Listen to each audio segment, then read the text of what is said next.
Hello everyone, welcome to our YouTube channel. आज है 9 नवंबर 2020। एक नई दिन के करंट अफेयर्स की शुरुआत करते हैं।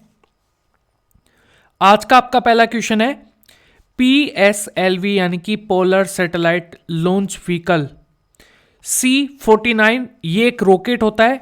PSLV और GSLV ये दोनों रॉकेट हैं। पोलर सैटेलाइट लॉन्च व्हीकल और जियो सिक्रोनस सैटेलाइट लॉन्च व्हीकल ये दोनों रॉकेट हैं। और यहां पर PSLV का एक रॉकेट है जिसको हम बोलते हैं C49। रॉकेट से 10 सैटेलाइट को सफलतापूर्वक लॉन्च किया गया। इसमें से एक भारतीय सैटेलाइट का नाम क्या है? तो भारतीय सैटेलाइट का नाम है EOS-01। देखो, PEOS-01 जो है ये अर्थ ऑब्जर्वेशन सैटेलाइट है 01, और यह एक रेडार इमेजिंग सैटेलाइट है जो दिन हो या रात कोई भी मौसम में यह सैटेलाइट हर समय मौसम की जानकारी है वो प्रदान करती रहेगी। यह एक उपग्रह है। अच्छा, उपग्रह क्या होता है अगर हम यहां पर बात करें? ऐसे पिंड जो गुरुत्वाकर्षण बल के प्रभाव से प्लेनेट के चारों ओर चक्कर लगाते हैं। अच्छा, उपग्रह दो तरीके के हो सकते हैं। एक तो हो सकता है यहां पर कृत्रिम, ठीक है, जो कि नेचुरल लेवल से हो, और एक है यहां पर एक तो यहां पर जो कृत्रिम है, और एक जो होता है वो नेचुरल होता है, जो यहां पर एक तो मानव के द्वारा विकसित किया गया हो या फिर नेचुरल जो है वो विकसित किया गया हो। तो दोनों है। जैसे कि अगर हम पृथ्वी की बात करें, एक तो ये सैटेलाइट है, ये तो हो गया कृत्रिम, ठीक है।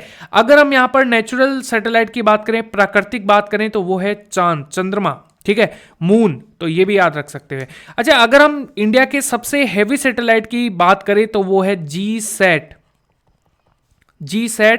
11। ये सबसे हैवी है। और आपको ये भी पता होना चाहिए सबसे हैवी रॉकेट कौन सा है, वो है GSLV MK3।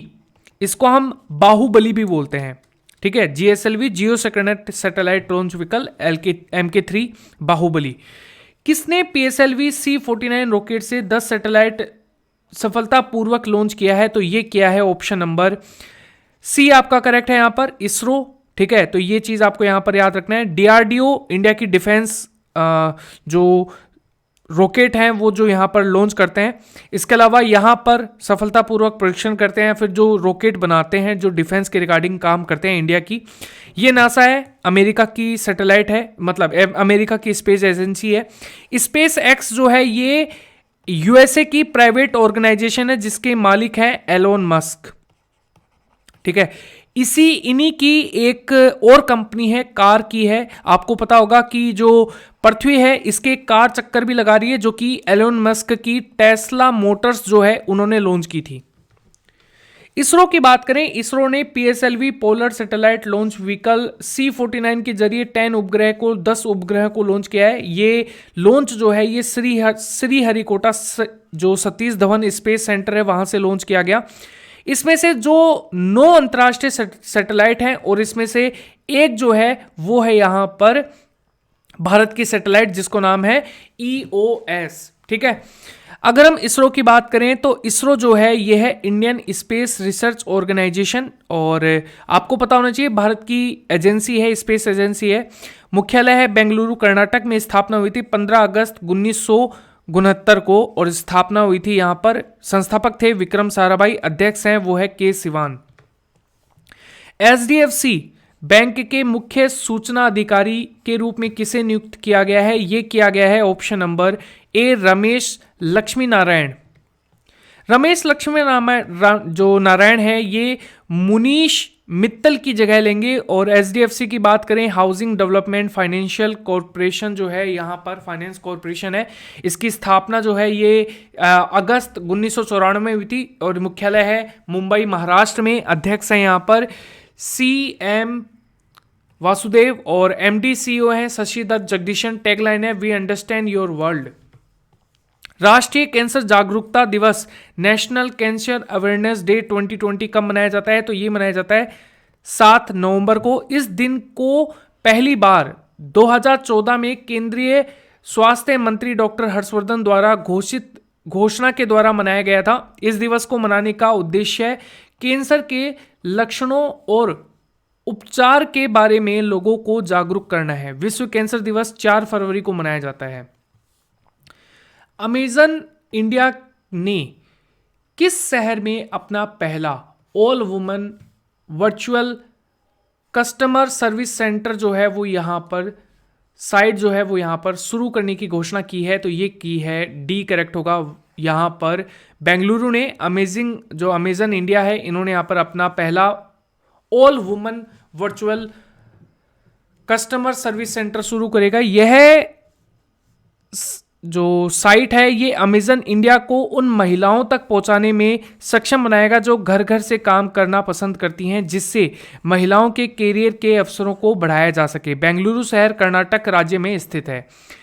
किसने छात्रों को कैरियर कौशल प्रदान करने के लिए प्रोजेक्ट फ्यूचर रेडी शुरू किया है? तो ये किया है ऑप्शन नंबर बी आपका करेक्ट है, एनएसडीसी। एनएसडीसी की बात करें तो ये है नेशनल स्किल डेवलपमेंट कॉरपोरेशन।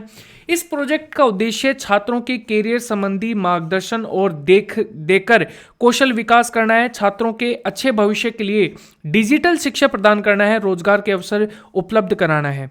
राष्ट्रीय कौशल विकास निगम स्थापना हुई थी 2008 में, मुख्यालय है नई दिल्ली में और एमडी सीईओ है मनीष कुमार। किस राज्य में संयुक्त तटीय सुरक्षा अभ्यास सागर कवच को शुरू किया गया है? ये किया गया है सी उड़ीसा को।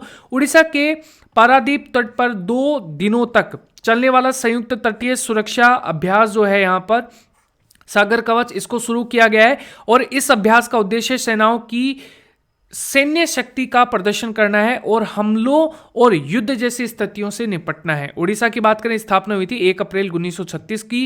राजधानी है भुवनेश्वर। मुख्यमंत्री है नवीन पटनायक, बीजू जनता दल पार्टी से आते हैं। गवर्नर है गणेशी लाल और न्यायाधीश हैं जो मोहम्मद रफीक हैं। पशु हैं यहाँ पर राजकीय पशु हैं सांबर और राजकीय पक्षी है इंडियन रोलर और राजकीय वृक्ष है अशोक। यहाँ पर आप जो मैप देख रहे हैं ये है उड़ीसा का, ये है भुवनेश्वर, ये है वेस्ट बंगाल, झारखंड, छत्तीसगढ़ और इसके अलावा आंध्र प्रदेश, ये वेस्ट बे ऑफ बंगाल है।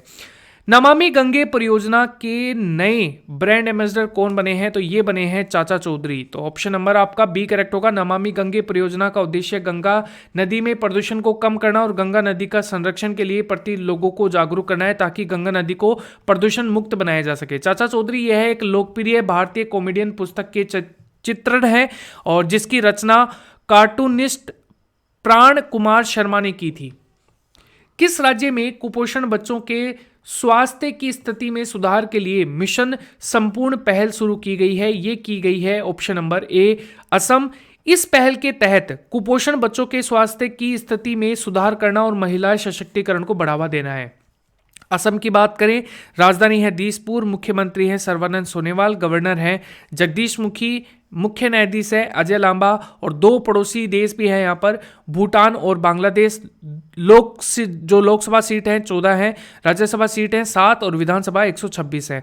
7 पड़ोसी राज्य भी हैं, पश्चिम बंगाल, मेघालय, त्रिपुरा, मणिपुर, नागालैंड, अरुणाचल प्रदेश और मिजोरम। ये आप जो मैप देख रहे हैं ये है असम, यहाँ पर आपका अरुणाचल प्रदेश है, ये भूटान और ये बांग्लादेश, ठीक है। इसके अलावा ये आपका वेस्ट बंगाल है, यहाँ पर त्रिपुरा आ गया, ठीक है, यहां पर मेघालय आ गया, इसके अलावा यहां पर आपका आ गया नागालैंड, यहां पर मणिपुर और यहां पर मिजोरम।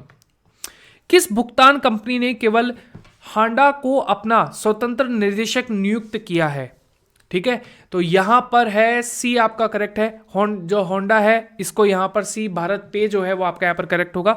भारत पे व्यापारियों के लिए एक नेटवर्क प्लेटफॉर्म है, जो नेटवर्किंग प्लेटफॉर्म है और व्यापारियों को यूपीआई क्यूआर कोड की मदद से जो भुगतान है प्राप्त करना और यहां पर भुगतान करना दोनों की सुविधाएं प्रदान करता है। मुख्यालय है नई दिल्ली में और सीईओ है वो है ऐश्वर्य ग्रोवर।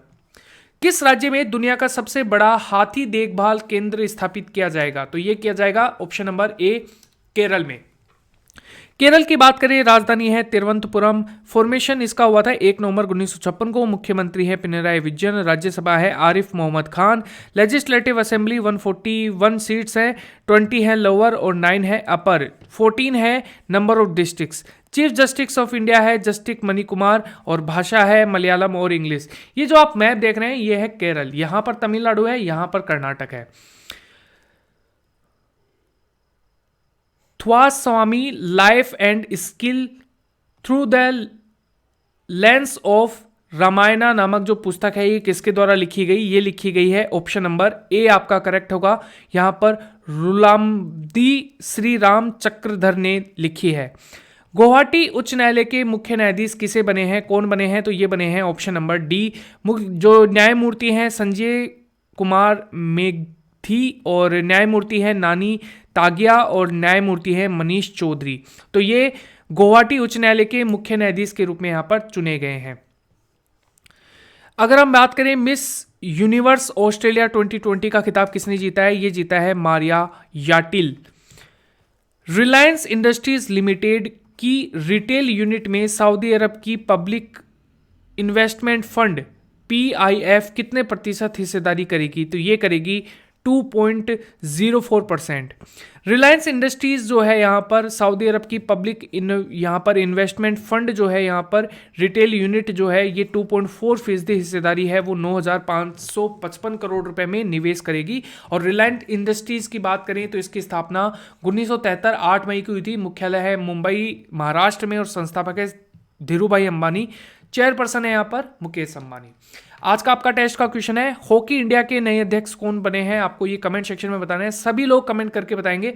और हाँ 2000 लाइक का जो टारगेट है अपन रखते हैं। और इसके अलावा यहाँ पर चैनल को सब्सक्राइब करें, बेल आइकन को जरूर दबाइए। और हाँ मैंने जो कल थंबनेल पर क्वेश्चन डाला था वो मैंने इसलिए नहीं बनाया क्योंकि अभी तक ऑफिशियल जानकारी नहीं मिली है। बट मैं आपको बता देता हूं यहां पर जो बाइडन जो है वो यहां पर अगले प्रेसिडेंट जो है वो यहां पर चुने गए हैं, इसीलिए यहां पर आपको सूचना नहीं दी गई है। जिस दिन बनेंगे उस दिन आपको ऑफिशियली मैं बता दूंगा। बट आपको अगर इतना जानना था कि यहां पर अमेरिका के जो राष्ट्रपति हैं वो कौन बने हैं तो ये बने हैं जो Biden. Thank you everyone, thank you so much.